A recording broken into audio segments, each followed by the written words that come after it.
এরপর দিয়ে দেব পেঁয়াজ বেরেস্তা।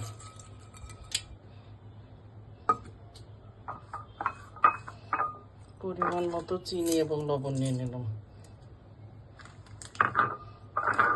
এখন দিয়ে দেব প্যাকেটে কেনা বিরিয়ানির মশলা।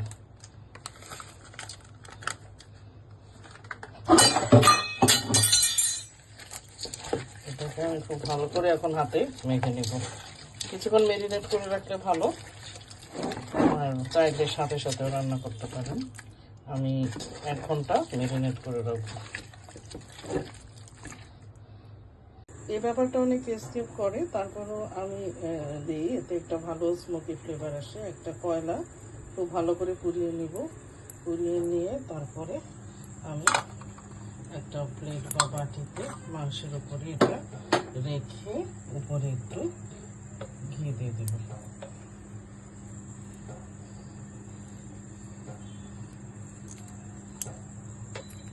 এরপরে এটাকে আমি 5 মিনিট ঢেকে রাখবো।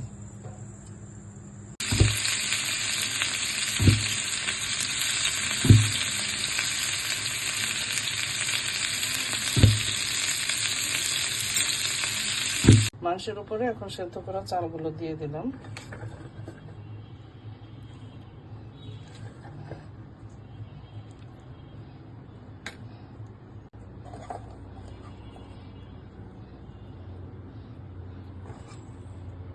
এখন আলু দিয়ে দিচ্ছি। আলু ভেজে রাখা আলুগুলো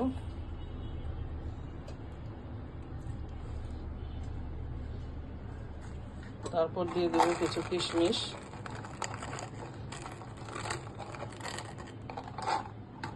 এবং দিয়ে দেবো আলু বোখারা।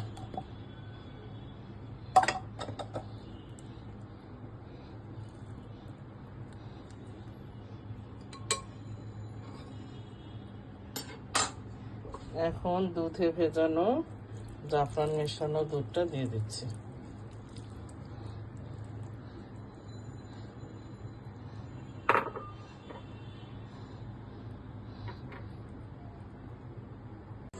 এভাবে আটা দিয়ে সিল করে দিব। সিল করে দিয়ে প্রথমে 5 মিনিট খুব জাল বাড়িয়ে তারপরে রান্না করব। 5 মিনিট পর জাল কমিয়ে এটাকে 1 ঘন্টা 45 মিনিট চুলায় রাখতে হবে।